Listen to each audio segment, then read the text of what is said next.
Namaskar. Welcome to another episode of Editorial. 16 parties, they meet in an opposition party leaders meeting which was called in by Mr. Mallikarjun Kharge, the president of Indian National Congress. So after this meeting, a lot of speculations. Are parties coming together? Is opposition coming together? Is this the first step of united opposition? Let's deep dive here. Let's find out, let's understand. Is this the first step to opposition unity? Number one. Number two is, do you require opposition unity? Number three, and the most important question is, if at all there has to be an opposition unity, which it doesn't look like, whatever we are seeing, it doesn't look like, what are the steps that one should take to get about opposition unity? That's my topic for today, and also I would like to congratulate RRR song that won the Oscars and the Elephant Whisperers, which also the documentary which also won the Oscars. Let's congratulate them, and let's talk a couple of stories about these two Oscar-winning creatives. Let's get right into the show. 16 political parties leaders participated in a meeting chaired by the Rajya Sabha opposition leader, Mr. Mallikarjun Kharge. 16 political parties came together. It is very important for me to tell you who those 16 parties are. So let us just find out who those 16 parties are. Indian National Congress, I told you Mallikarjun Kharge chaired the meeting. Indian National Congress, Dravida Munniga Kadagam, that is DMK, Janata Dal, United, Aam Aadmi Party, Communist Party of India, Kerala Congress, Rashtriya Lok Dal, NCP, Nationalist Congress Party, Indian Muslim League, Shiva Sena, Uddhav Thackeray faction, MDMK, Revolutionary Socialist Party, Rashtriya Janata Dal, Jharkhand Mukti Morcha, and the National Conference. These were the 16 parties that came together to have this meeting. What was this meeting all about? This meeting was about discussing the strategies to be used in Lok Sabha and Rajya Sabha in this session, in this coming parliament session. A lot of things to be discussed about the budgets, a lot of things to be discussed about Adani, I'm sure, will be figuring in a lot. A lot of things need to be discussed about Rahul Gandhi. We saw that today. There was a huge furore in the house. So all these had to be discussed. So the opposition was uniting together, coming together to form a strategy. So that was why this meeting was. Now, does this mean that opposition is going to come together and fight elections together? Answer is no, not at all.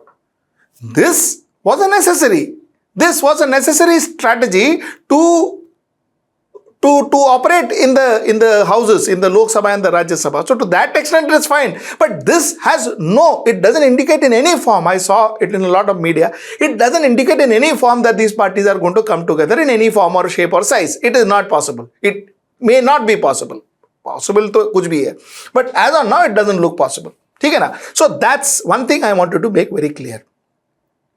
The second thing I wanted to say is, I had made a statement yesterday. I had made a post yesterday which a lot of people reacted. My post was that it is imperative that India should have a strong opposition.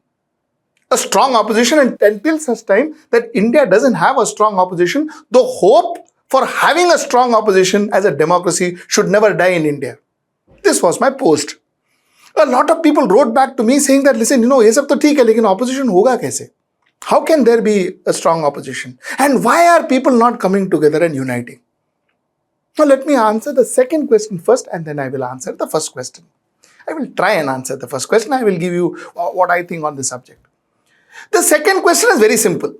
The second question is, a lot of these political parties have various ideologies. A lot of these political parties are regional centric parties. They are more bothered about their region. And in their region, as much as they are uncomfortable with Bharatiya Janata Party, they are also uncomfortable with maybe a Congress or maybe another party. Predominantly a Congress. For instance, I will tell you about AAP. Let us look at AAP. The genesis of AAP was Congress. AAP was created as an anti-Congress front. It was not Bharatiya Janata Party or Narendra Modi who was the major cause of shaking out Congress from center in 2014. It was AAP. It was this Anna Hazare This Anna Hazare and his poor efforts, his efforts at that age, of going all over the place and staying hungry and all that actually threw out Congress. ठीक है ना? So, AAP's genesis, DNA is anti-Congress. Now, think about how Congress and AAP can come together and work together. And on what basis, on what ideology? So, it's a difficult proposition. Parties like Samajwadi Party, Akhilesh Yadav is more bothered about Uttar Pradesh before he is bothered about India. He is more bothered about Uttar Pradesh. So, aligning with Congress, will it help him or harm him? That's a question he needs to ask himself. If aligning with Congress would harm him, then he would rather not align. It is okay, he would say that let the center be dominated by Bharatiya Janata Party. State में तो problem नहीं होगा ना आगे चल के. अभी भी है, he lost the election, but all the same. So a lot of these parties, the reason why they are not aligning is that ideology match and sheer rooming together. That is whether that will happen or not. The second thing is most of these people are bothered about their state. A bird in the hand is worth two in the bush for most of these people. So they are comfortable at their place, or they're at least trying to, most of them are trying to form them, like Samajwadi Party, they are trying to form their own power center. They are trying to regain their own state back. And center enter to dur ki baat hai. And people like AAP, who has ambitions and all that. But the point is, it is very difficult to room with Congress on based on their ideology and whatever. So these are the factors. So that's the reason why these people are not coming together. The second most important reason we all know is that everybody is scared. If they are seen powerful, if they come together, they make a big forum and all that, then every person will have an ED or IT raid or CBI raid or whatever raid behind their party members. So most of them are also scared to come through and come out and boldly make a huge strong front and all that. That is also a problem. So these are the basic two issues that are stopping these people from coming and forming a group, a strong opposition. Now let me tell you the strategic reason and how can a strong opposition come. This is my personal understanding. You see, in marketing, we have a very simple term which we call as consumer insight. Consumer insight. You see, the only way any market in this world can be broken. Any product in this world can be pulled down. Any product you can make a dent. Pull down nahi bolunga. You can make a dent in any product. No matter what is the market share, 80%, 90% market share, you can make a dent. And I will give you an example. There was a very famous brand.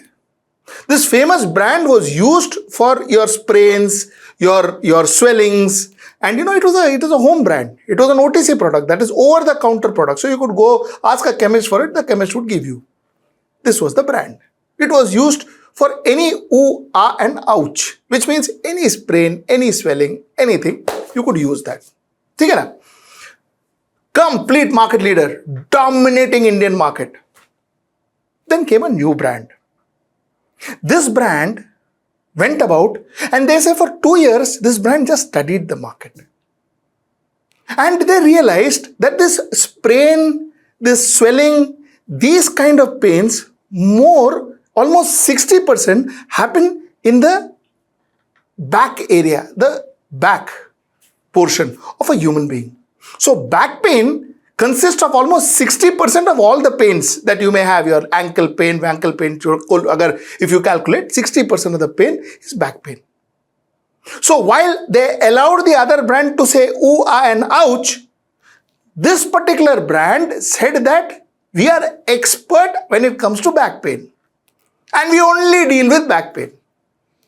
And they created a product which was completely focused on back pain.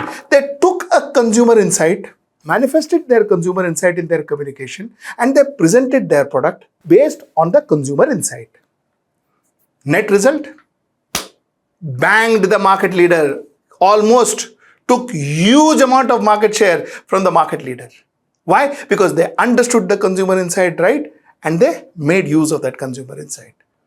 So this brand became a huge brand in India. This is what is required in Indian politics too. While I always maintain Bharat Jodo Yatra was a fantastic activation project. I always maintain that, listen, it fetched fantastic dividends for Rahul Gandhi. But will it fetch votes? I had my doubts then, I have my doubts now, and in the future also I will continue having my doubts unless and until I am proven wrong. So the fact remains that Bharat Jodo was a good activity, but I still think it required consumer insight. What is that one consumer insight that one can use in 2024 elections that could A, unite all the opposition together, not under ideology, but under that consumer insight? B, that consumer insight which would differentiate the leading brand, that is Bharatiya Janata Party, the government of the day, from the opposition. That one distinctive difference. And that one consumer insight is what is missing. The regional parties are bothered about their regional territories, their regional problems.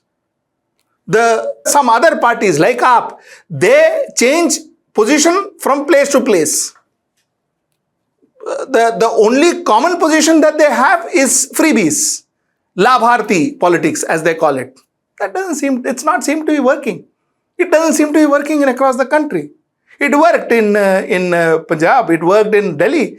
But whether it will work in Mumbai, chances are no. Whether it worked in Gujarat, no, it didn't. Did it work in Goa? No, it didn't. So the fact is, it is not something that is working universally, which means the consumer insight is not found. Congress, Bharat Jodo, did that consumer insight actually work that converted the voters? Not really. It is not work. You saw that, which means that they don't have a consumer insight. Now, this is the most important thing that I think Indian political parties should look at and should focus on. They have got another 400 days in their hand. In this 400 days, if they can manage to identify that consumer insight, which they couldn't even in 2019, Rafale went kaput once a Balakot came in. So Rafale, which means Rafale was not a strong consumer insight, was not a strong proposition that people would vote for. That was not a good brand offer that Congress was offering to the voters. So somewhere down the line, one good brand offer and one good consumer insight that is a consumer insight based on which a brand offer is what the opposition needs. Once the opposition stumbles upon that particular thing, I think that day, you will have a strong opposition in India. And that's the point I wanted to make through my editorial number 1 and my editorial number 2. In fact, I will directly go RRR song and The Elephant Whispers won Oscars. I feel very good when creative products win awards because it's a fantastic feeling. It's a great feeling. I am very proud today because our creative was appreciated by the world. Now, very ironically, and this actually, I wanted to make this point.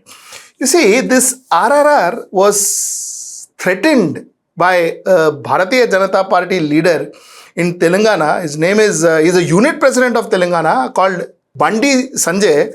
Bandi Sanjay is an MP, by the way. He threatened because the character, the main character there wore a skull cap or something. So he threatened he was going to stop, he was going to pull down the film and all that. All that happened. But they won the award. And once they won the award, the whole world, everybody starts, praising RRR and all that. Imagine, my question today, and I leave you with this thought. Imagine, had we pulled this film down that day, had we not allowed this film to release, India would have been deprived of an Oscar. That's the reason why politics should not enter creativity. Politics should keep off creativity. Let creative do their job and let politicians do their jobs. Politicians should not try to be creative, and creative people should definitely not try to be politicians. This is my point. Till I see you next time. That's tomorrow at 10. Namaskar.